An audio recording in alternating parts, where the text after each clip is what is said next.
آیت نمبر 2، وَرَأَيْتَ النَّاسَ يَدْخُلُونَ فِي دِینِ اللَّهِ أَفْوَاجًا، اور آپ دیکھیں گے لوگوں کو کہ وہ داخل ہو رہے ہوں گے دین اللہ، اللہ کے دین میں، افواجا، جوک در جوک، فوج در فوج۔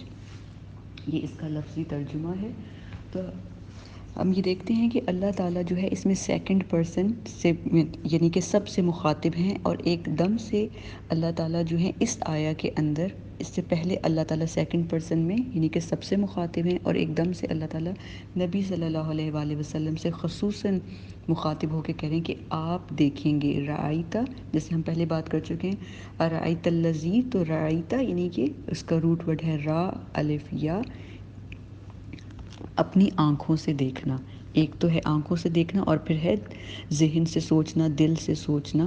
تو یہاں پہ رعیتا آنکھوں سے دیکھنے کی معنی میں آتا ہے کہ آپ دیکھیں گے اپنی آنکھوں سے کہ لوگ، الناس، ناس کا روٹ ورڈ ہے انس یعنی کہ محبت، اور دوسرا ہے نوس، نوس نون واو سین یعنی کہ لوگوں کو کہا جاتا ہے۔ تو الناس یعنی کہ انسان بھی اسی سے الناس سے ہے۔ تو آپ دیکھیں گے کہ لوگ یدخلون، داخل ہوں گے، دخلا عربی میں کہتے ہیں داخل ہونے کو، انٹر ہونے کو، فی میں دین اللہ، اللہ کے دین میں۔ یہاں دین سے مراد اللہ کا اسلام ہے، اللہ کا دین حق ہے، اور افواجہ، فوج کی جمع، فا واو جیم اس کا روٹ ورڈ ہے۔ فوج یعنی کہ گروپ کو، کراؤڈ کو، آرمی کے بٹالین کو کہتے ہیں۔ تو یہ اللہ تعالیٰ نبی صلی اللہ علیہ وسلم کو کہہ رہے ہیں کہ آپ اپنی آنکھوں سے دیکھیں گے کہ لوگ جوک در جوک گروپس کی شکل میں جو ہے وہ دین اسلام میں داخل ہو رہے ہیں۔ آپ کو بہت فکر تھی، نبی صلی اللہ علیہ وسلم کو بہت فکر تھی کہ آپ کے جانے کے بعد دین کا کیا ہوگا، لوگ کیا کریں گے، جیسے ہم پہلے بات کر چکے ہیں کہ یہ انبیاء کی سنت ہے کہ ان کو فکر ہوتی ہے اپنی قوم کی۔ تو اللہ تعالیٰ نبی صلی اللہ علیہ وسلم کو اس صورت میں بتا رہے ہیں کہ جو اللہ تعالیٰ نے سورۃ الکوثر میں نبی صلی اللہ علیہ وسلم سے وعدہ کیا تھا، الکوثر کا، خیر کثیر کا، اس کی خیر کثیر کا ایک پھل یہ ہے کہ آپ خود اپنی زندگی میں، اپنی اس حیات میں دیکھیں گے کہ لوگ کس طرح لارج اماؤنٹس میں دین اسلام قبول کر رہے ہیں۔ ہم یہ دیکھتے ہیں کہ حضرت یعقوب علیہ السلام ہیں، ان کی عمر 100 سال سے زیادہ ہے، حضرت ابراہیم کی عمر 100 سال سے زیادہ ہے، اس طرح حضرت نوح علیہ السلام 950 سال تو صرف انہوں نے تبلیغ کی، تو ان کی عمر بھی تقریباً 1000 سال تو ان کی بھی ایج ہوگی۔ تو اس زمانے میں انبیاء کی ایجز بہت زیادہ تھیں، لیکن نبی صلی اللہ علیہ وآلہ وسلم کے پاس کتنا عرصہ تھا؟ 40 سال کی عمر میں ان کے پاس نبوت آتی ہے، اور 63 ایئرس کی ایج میں نبی صلی اللہ علیہ وسلم کا وصال ہوتا ہے۔ تو ٹوٹل نبی صلی اللہ علیہ وسلم نے 23 ایئرس تبلیغ کی ہے۔ تو اس تبلیغ میں، اس دور میں کتنی تکلیفوں کے بعد اللہ تعالیٰ نے نبی صلی اللہ علیہ وسلم سے جو وعدہ کیا تھا سورۃ الضحیٰ کی آیت نمبر 5 میں، فتردا، کہ آپ راضی ہو جائیں گے، اور پھر سورۃ الکوثر میں۔ تو اللہ تعالیٰ یہ جو تمام قرآن پاک میں جو اللہ تعالیٰ نے چھوٹے چھوٹے ہر جگہ مختلف جگہوں پہ اللہ تعالیٰ نے نبی صلی اللہ علیہ وسلم سے وعدے کیے، وہ اس سورہ کے اندر اللہ تعالیٰ نے کمپلیٹلی ایک ہڈن ورڈز میں اللہ تعالیٰ نے بتا دیا ہے نبی صلی اللہ علیہ وسلم کو کہ اب اللہ کی نصر، اللہ کی مدد آئے گی، اور پھر اللہ کی فتح آئے گی، اللہ جس سے آپ لوگ جیتیں گے، اور آپ خود اپنی آنکھوں سے اپنی زندگی میں دیکھیں گے کہ لوگ جو ہیں وہ گروپس کی شکل میں، ملٹیٹیوڈز، یعنی کہ احدن نہیں کہا یا فردن نہیں کہا اللہ تعالیٰ نے کہ فردن بعد فردن، اللہ تعالیٰ نے کہا افواجا، افواجا از اے کلیکٹیو ناؤن، کہ فوج کی شکل میں، بگ گروپس کی شکل میں وہ لوگ آئیں گے۔ تو اب ہم جو ورڈز کی انالیسز ہے اس میں دیکھتے ہیں کہ قرآن پاک میں اللہ تعالیٰ نے جو الفاظ استعمال کیے ہیں وہ بہت قدر کے ساتھ، قدر یعنی کہ ایسٹیمیشن، اندازے، اور پرفیکٹلی وہاں پہ پلیس کیے ہیں۔ ہم ایسے الفاظ کو پڑھ کے ان کو جھٹک نہیں سکتے یا برش آف نہیں کر سکتے، اگنور نہیں کر سکتے۔ سورۃ الکافرون میں اللہ تعالیٰ نے الناس نہیں کہا، قل یا ایھا الناس نہیں کہا، اللہ تعالیٰ نے ان کو قل یا ایھا الکافرون کہا کہ یہ وہ کفار ہیں جو ریجڈ ہیں۔ میں نے پہلے بھی جیسے ہم نے ذکر کیا تھا کہ خاص قسم کے کافروں کی کیٹیگری تھی اس زمانے میں، اس وقت میں۔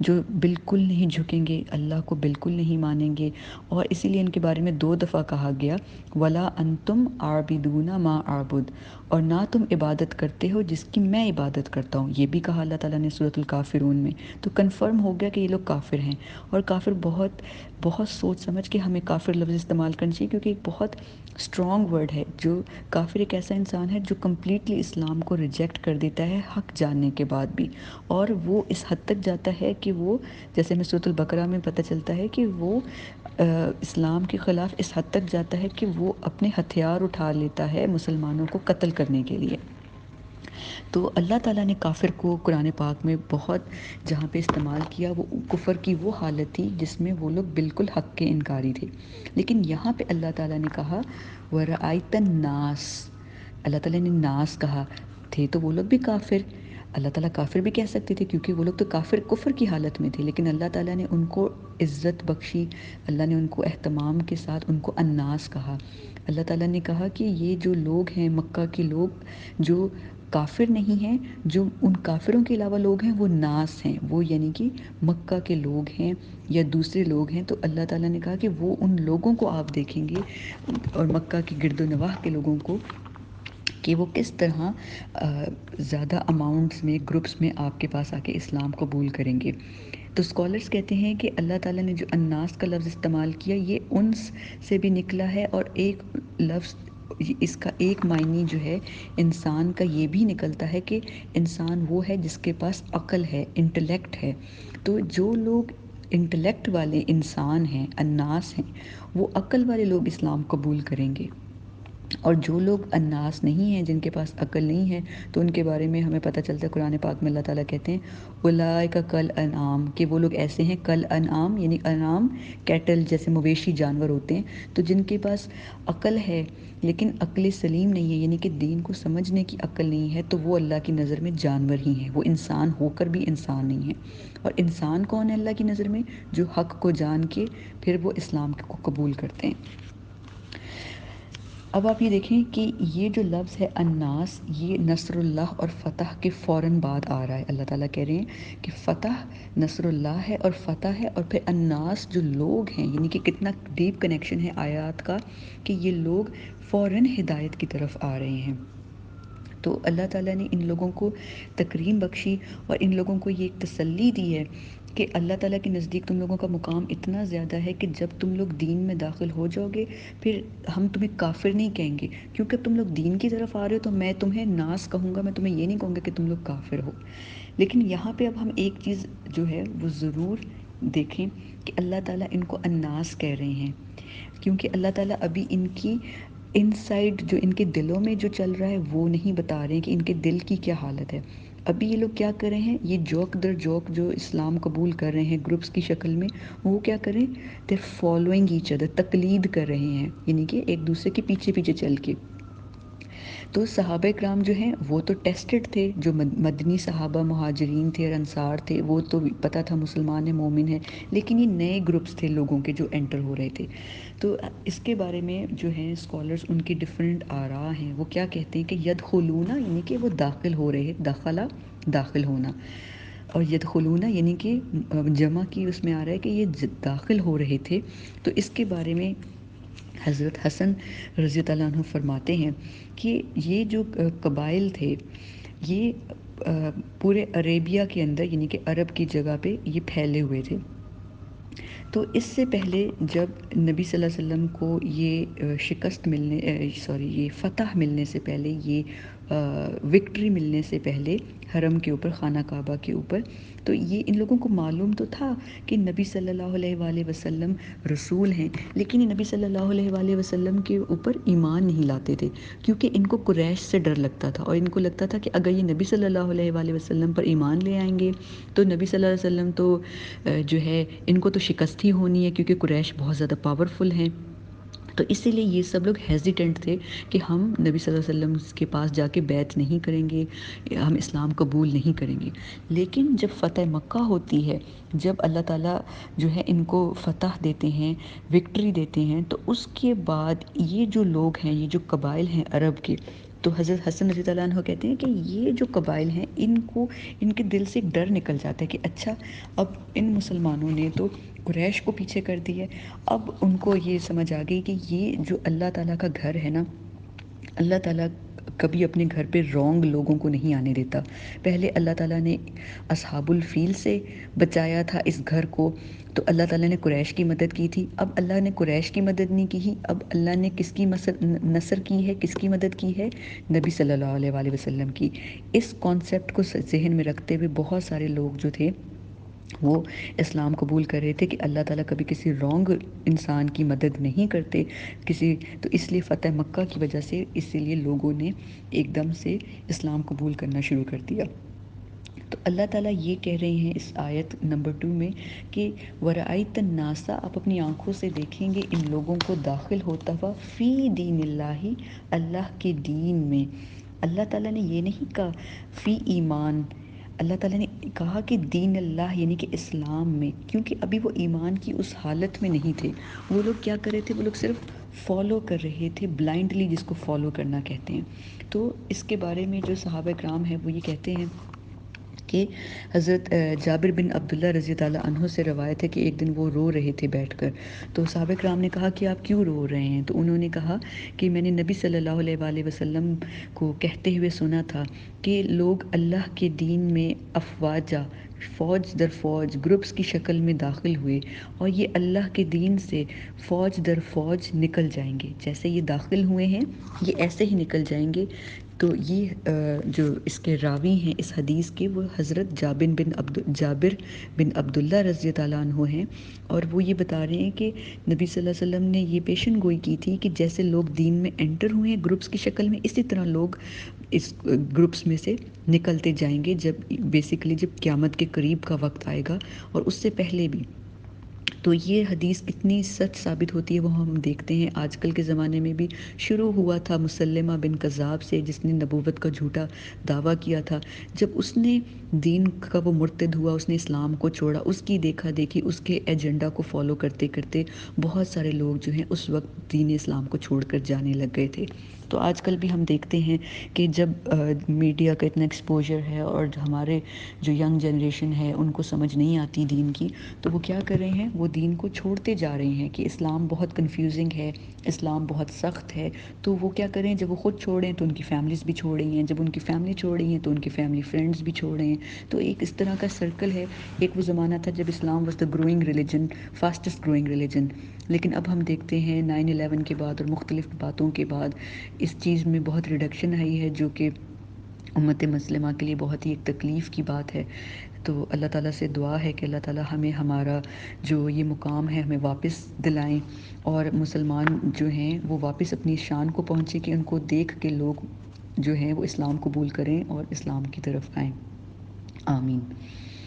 تو اب ہم یہ دیکھتے ہیں کہ یہاں پہ ایک دعا ہے امام شوکانی رضی اللہ رحمۃ اللہ علیہ کی، وہ کہتے ہیں کہ ہم اللہ تعالیٰ سے وہ دعا کہتے ہیں کہ اللہ تعالیٰ ہم آپ کی پناہ میں آتے ہیں کہ آپ ہم سے ہمارا دین واپس مت لیں، آپ نے ہمیں جو دین دیا ہے وہ ہم سے واپس نہ لیں۔ تو یہ ان کی دعاؤں میں سے ایک مختصر اور چھوٹی دعا ہے کہ اللہ تعالیٰ آپ نے جو ہمیں اتنے پیار سے یہ دین دیا ہے یہ ہم سے واپس مت لیں، یعنی کہ جو ہماری ایمان کی حالت ہے ہمیں اسی حالت میں اسی دین اسلام پہ ہی ہمیں رکھیں، کیونکہ ہم جانتے ہیں کہ ایمان کی جو حالت ہے وہ بدلتی رہتی ہے۔ تو اب یہاں پہ ہم لوگوں کے لیے اس آیت میں یہ لیسن ہے کہ ہمیں اپنے دل کا جائزہ لینا ہے کہ کیا ہمیں اپنے آباء و اجداد سے دین ملا، کیا ہم نام کے مسلمان ہیں، ہمیں وراثت میں دین ملا؟ تو ہم کبھی کبھی شک میں پڑ جاتے ہیں۔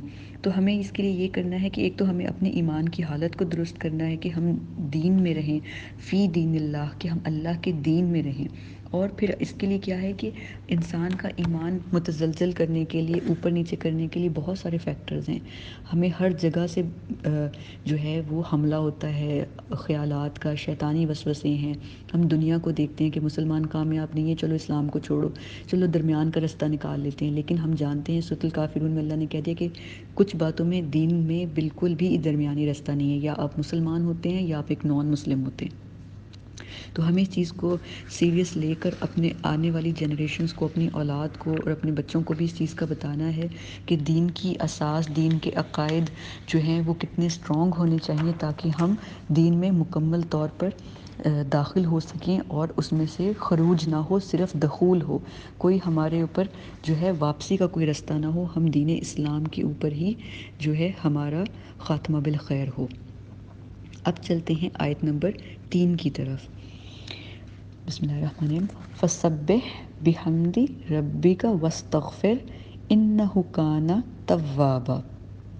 فسبح، بس پاکی بیان کریں، بحمدی، تعریف کے ساتھ، اپنے رب کی حمد کے ساتھ، ربی کا، اپنے رب کی، واستغفر، اور بخشش مانگیے آپ، اس بخشش مانگیے اس کی، یعنی کہ اس سے، استغفرہ، اللہ سے بخشش مانگیے، انہ، بے شک وہ یعنی اللہ، بے شک وہ، کانا ہے، توابا، بہت توبہ قبول کرنے والا، ہمیشہ سے توبہ قبول کرنے والا۔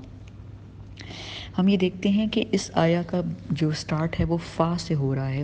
اس فا کو ہم پہلے بھی بات کر چکے ہیں، فا سببیہ یا فا جزائیہ کہتے ہیں، یعنی کہ بیکاز کیوں؟ بیکاز کیونکہ اللہ کی نصر آئی، اللہ کی مدد آئی ہے، اللہ کی فتح آئی ہے، پھر اللہ تعالیٰ نے دکھایا ہے آپ کو کہ آپ کے سامنے جوک در جوک لوگ جو ہیں دین میں داخل ہو رہے ہیں۔ تو یہ کیا ہے؟ یہ خیر کثیر ہے نا، نعمتیں ہیں، اللہ کی برکات ہیں۔ تو اب کیا کرنا ہے؟ فا، یعنی because of all these, now کیا کرنا ہے؟ سبح بحمد ربک واستغفر۔ تو فا جب آتا ہے، جیسے کہ ہم پڑھ چکے ہیں سورۃ القریش میں بھی اللہ نے کہا، اپنی نعمتیں گنوائیں، اور پھر اللہ نے کہا فَلْيَعْبُدُوا رَبَّ هَٰذَا الْبَيْتِ، پھر اللہ تعالیٰ نے سورۃ الکوثر میں بھی کہا اِنَّا أَعْطَيْنَاكَ الْكَوْثَرَ فَصَلِّ لِرَبِّكَ وَانْحَرْ، تو وہاں بھی فا آیا۔ اسی طرح اس سورہ میں بھی اللہ تعالیٰ نے پہلے نعمتیں بتائیں، پھر کہا فَسَبِّحْ بِحَمْدِ رَبِّكَ وَاسْتَغْفِرْ۔ تو اب ہم ایک ایک کر کے دیکھیں گے۔ فَسَبِّحْ بھی آ گیا ہے، حمد بھی آ گیا ہے، استغفار بھی آ گیا ہے۔ تو ان کے تینوں کے معنی کیا ہیں؟ دیکھنے میں تو یہ سب ملتے جلتے لگتے ہیں، تسبیح بھی ایک ہی ہوتی ہے، استغفار بھی ایک ہی ہوتا ہے، حمد بھی ایک ہی ہوتی ہے، لیکن ان میں تھوڑا سا فرق ہے، اس فرق کو دیکھ لیتے ہیں کیا ہے۔ اللہ سبحانہ و تعالیٰ سب سے پہلے تسبیح کو مینشن کرتے ہیں، اور تسبیح کے بعد حمد کو، اور اس کے بعد استغفار کو۔ ہم یہ دیکھتے ہیں کہ اللہ تعالیٰ کی جو تعریف ہے اس کو حمد کہتے ہیں۔ اللہ کی جو یعنی کہ تعریف کرتے ہیں کہ اللہ تعالیٰ کی تمام تعریفیں اللہ کے لیے ہیں، الحمدللہ رب العالمین، تو وہ حمد اللہ کے لیے ہے۔ اور تسبیح کیا ہے؟ تسبیح ہے پاکی بیان کرنا، ٹھیک ہے، وہ بھی اللہ کے لیے۔ تو تسبیح اور حمد اللہ کے لیے ہے، جبکہ جو استغفار ہے یعنی کہ توبہ ہے وہ ہمارے لیے ہے، یعنی کہ ہم نے اللہ سے توبہ کرنی ہے۔ اب ایک اللہ تعالیٰ ایک جگہ پہ فرماتے ہیں سورۃ الحجر میں آیت نمبر 99 میں، وَاعْبُدْ رَبَّكَ حَتَّى يَأْتِيَكَ الْيَقِينُ، کہ اپنے رب کی عبادت کیجئے یہاں تک کہ آپ کو یقین آ لے۔ یقین کیا ہے؟ یعنی کہ موت۔ اللہ تعالیٰ نبی صلی اللہ علیہ وسلم کو سورۃ الحجر کی آیت نمبر 99 میں کہتے ہیں کہ اپنے رب کی عبادت کر لیں یہاں تک کہ آپ کو موت آ پکڑے۔ یہ عبادت، یہاں پہ عبادت سے مراد دو چیزیں ہیں۔ نمبر 1، اللہ کی پرفیکشن، اللہ کی تعریف بیان کرنا، یعنی کہ اللہ کی تسبیح اور حمد بیان کرنا۔ اور دوسری کیا چیز ہے عبادت میں؟ اپنی غلطیوں کو ماننا، اور اپنی غلطیوں کو ماننا کیا ہے؟ استغفار۔ تو آپ یہ دیکھیں کہ اللہ کی تعریف اور استغفار دونوں اس سورہ کی بھی اس آیت میں آ رہی ہیں، فسبح بحمد ربک واستغفر۔ پھر اب ہم دیکھتے ہیں صبح کا روٹ ورڈ، فسبح میں صبح اس کا روٹ ورڈ ہے صباحا۔ صباحا کہتے ہیں تیرنے کو، فلوٹ کرنے کو، یعنی کہ آپ جو ہے پانی کی سطح پہ تیر رہے ہیں۔ تو جب ہم اللہ کی پاکی بیان کرتے ہیں، اللہ کی تعریف بیان کرتے ہیں، تو ہم کیا کر رہے ہوتے ہیں؟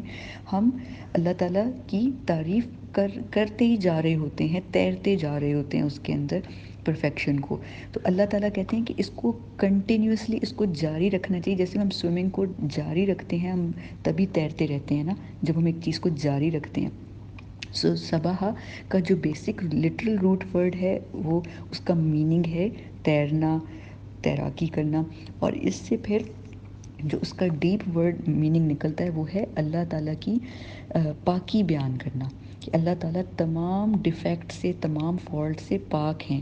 اور اس میں 4 چیزیں آتی ہیں کہ اللہ کی ذات میں کوئی نقص نہیں، اللہ کی صفات میں کوئی نقص نہیں، اللہ کے اقوال میں، اللہ کی باتوں میں کوئی نقص نہیں، یعنی کہ اللہ تعالیٰ کا جو قول قرآن پاک ہے وہ اس میں کوئی نقص نہیں ہے، اور اللہ کے افعال، اللہ کے ایکشنز میں وہ کمپلیٹلی مکمل طور پہ اللہ کے افعال جو ہیں وہ پاک ہیں کسی بھی قسم کے نقص سے۔ تو اللہ کی ذات، صفات، اقوال اور افعال، یہ سب اللہ تعالیٰ کی، ان میں اللہ کی تسبیح بیان کرنا کہ اللہ ان میں پاک ہے، اللہ تعالیٰ اس میں کوئی فالٹ نہیں ہے، کمپلیٹلی اللہ تعالیٰ پرفیکٹ ہیں، اور پرفیکٹ صرف اللہ کی ذات ہے۔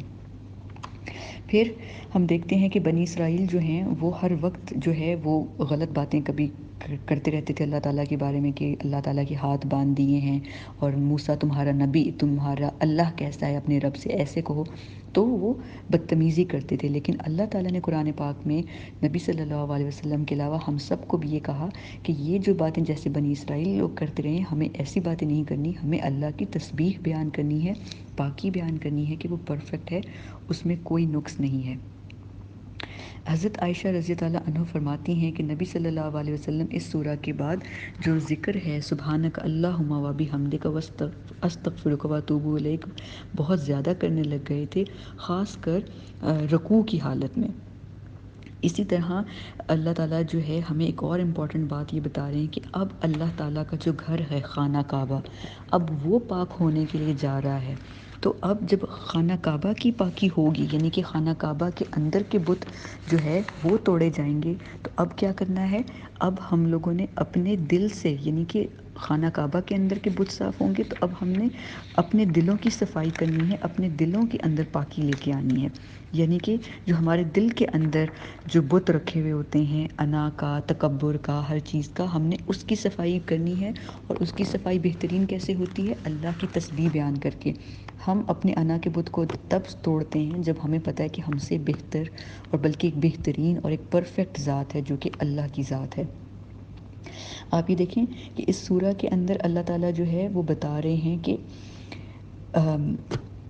اللہ کی نصر بہت بڑی ہے، اللہ کی نصر اللہ بہت میگنیفیسنٹ ہے، اللہ کی وکٹری بہت بڑی ہے۔ پھر اللہ کہہ رہے ہیں کہ دین میں لوگوں کا جوک در جوک آنا یہ بھی بہت بڑی ایک کامیابی ہے، لیکن جیسے اللہ تعالیٰ کہتے ہیں سورۃ العنکبوت میں وَلَذِکْرُ اللّٰہِ اکبر، کہ اللہ کا ذکر دنیا کی تمام نعمتوں، تمام خوشیوں، سیلیبریشن سے سب سے اونچا اللہ کا ذکر ہے۔ اس وجہ سے کہ اللہ کا ذکر اکبر ہے، تو اس ذکر کے آگے، اللہ کے ذکر کے آگے یہ نصر، یہ فتح، یہ لوگوں کا دین میں آنا بڑی فوج کی اور گروپس کی شکل میں، یہ بھی کچھ نہیں ہے، کیونکہ اللہ کا ذکر یعنی کہ اللہ کی تسبیح، اللہ کی حمد اور استغفار ان تمام چیزوں سے زیادہ بھاری ہے معنی ثواب کے لیے۔ تو یہ دیکھیں کہ تسبیح اور حمد میں کیا فرق ہے۔ تسبیح کہتے ہیں اللہ کی پرفیکشن کو بیان کرنا، کہ اللہ تمام اس سے فالٹ سے، فلاز سے، ہر قسم کے نقص سے پاک ہے۔ اور اللہ کی حمد بیان کرنا ہے کہ ہم اللہ کی تعریف کر رہے ہیں، اللہ کی شکر ادا کر رہے ہیں۔ اب ہم یہ دیکھتے ہیں کہ اللہ نے تسبیح کو اور حمد کو جوڑ دیا ایک لفظ سے، ایک حرف سے، اور وہ حرف ہے با۔ جب با آتا ہے کسی بھی جملے میں، یعنی کہ دو الفاظ کو جوڑنے کے لیے، تو با آ رہا ہے سبح اور حمد کو جوڑنے کے لیے۔ تو یہ اس طرح ہے کہ کے ساتھ، جیسے کہ اسکالرز کہتے ہیں، جیسے ہم کہیں شربت ماء بی لبن، یعنی میں نے پانی کے ساتھ دودھ پیا، کے ساتھ، ٹھیک ہے۔ تو یہاں پہ جو با ہے وہ یہ بتا رہا ہے ہمیں کہ ہم نے اللہ کی تسبیح کرنی ہے اور اللہ کی حمد بیان کرنی ہے۔ پھر ہم اللہ کی حمد اس لیے بیان کرتے ہیں، ہم اللہ کی تعریف اس لیے کرتے ہیں کیونکہ اللہ تو ہے ہی پاک ذات، تو حمد اس لیے کرتے ہیں کیونکہ وہ سبحان ہے، الحمدللہ اس لیے کہتے ہیں کیونکہ وہ سبحان اللہ ہے۔ ٹھیک ہے. اس طرح ایک اور وجہ جو با کے لفظ میں چھپی ہوئی ہے وہ ہے کہ کیونکہ اللہ تعالیٰ کی ذات اتنی پرفیکٹ ہے، اتنی اس کی شان کریمی ہے، اللہ تعالیٰ اتنا سبحان ہے کہ اس کی تو پھر ہم نے حمد ہی بیان کرنی ہے. تو اس کا یہ معنی ہوا کہ سبحان اللہ از دا ریزن آف الحمد للہ. ہم سبحان اللہ کہتے اس لیے ہیں کیونکہ اللہ تعالیٰ جو ہے، ہم الحمدللہ کہتے ہی اس لیے ہیں کیونکہ اللہ تعالیٰ سبحان ہے اور وہ پاک ہے. تو جو شخص، جو ذات جو اتنی پاک ہے تو اس کی تو پھر ہم تعریف ہی کریں گے، اور تعریف کیا ہے؟ وہ حمد ہے. پھر ہم یہ دیکھتے ہیں کہ اسکالرز کہتے ہیں کہ جب تسبیح کا لفظ آ گیا تو اس کا مطلب یہ ہے، اور اس کے ساتھ با آ گیا تو اس کا مطلب یہ ہے کہ آپ بہتر طریقے سے تسبیح کریں، بہتر طریقے سے نماز پڑھیں، پہلے سے بھی بہتر. دو چیزیں جب اکٹھی آ جائیں عربی میں تو اس کا معنی ہے کہ اگر تسبیح کرنی ہے تو اس کے ساتھ حمد اس سے بھی بہترین طریقے سے کریں. تو یہ سب چیزیں کیا کرنی ہے؟ ہم نے اللہ کے لیے کرنی ہے، رب کے لیے. فسبح بحمد ربی کا، اور رب کا ہم روٹ پر پڑھ چکے ہیں را با با، رب یعنی کہ اللہ تعالیٰ جو مالک ہے، جو پرووائڈر ہے، جو سسٹینر ہے، جو تمام ہمیں چیزیں پرووائڈ کرنے والا ہے، وہ اللہ کی ذات ہے. تو ہم نے اس کی تسبیح کرنی ہے اور اس کی حمد بیان کرنی ہے. اور پھر کیا کرنا ہے؟ نبی صلی اللہ علیہ وسلم کو اللہ تعالیٰ نے کہا وستغفر. وستغفر میں جو اس کا روٹ ورڈ ہے وہ ہے غفارہ، غین فارا. غفارہ کہتے ہیں کسی چیز کو ڈھانپ دینا، کور کر دینا کمپلیٹلی. اور اسی سے لفظ نکلا ہے مغفرت، یعنی کہ مغفرہ کیا کہ اللہ تعالیٰ ہمیں معاف کر دیں. اللہ تعالیٰ آپ ہمارے جو سنز ہیں، گناہ، ان کو معاف کر دیں، ان کو ڈھک دیں اپنی رحمت سے. تو جو غفار ہے، غفور ہے، وہ کیا ہے؟ اللہ کی جو ذات ہے، یعنی کہ وہ بہت زیادہ معاف کرنے والا ہے، گناہوں کو ڈھانپنے والا ہے. انہو بے شک، انہ بے شک، ہو یعنی کہ اللہ تعالیٰ، کانا وہ ہے. تو یہ جو ہے یہ پاسٹ ٹینس میں اللہ تعالیٰ کہہ رہے ہیں کہ وہ ہمیشہ سے ہے.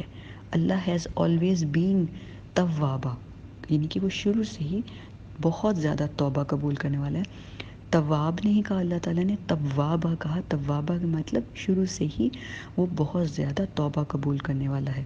توبہ کا روٹ ورڈ ہے تا الف با، تابہ یا توب، تا واو بے. اس کا معنی ہے لوٹنا، کسی چیز کا اس کا واپس لوٹنا. تو جب ہم توبہ کرتے ہیں، ہم اللہ کی طرف لوٹتے ہیں، اللہ ہمیں جو ہے ایکسیپٹ کرتے ہیں، اللہ ہمیں معاف کرتے ہیں.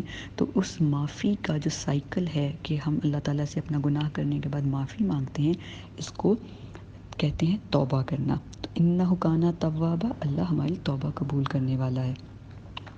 تو ہم سوچ سکتے ہیں کہ اللہ تعالیٰ نے کانا کیوں استعمال کیا، کہ کانا کا معنی ہے کہ اللہ تعالیٰ ہے، توابہ اللہ تعالیٰ شروع سے ہے.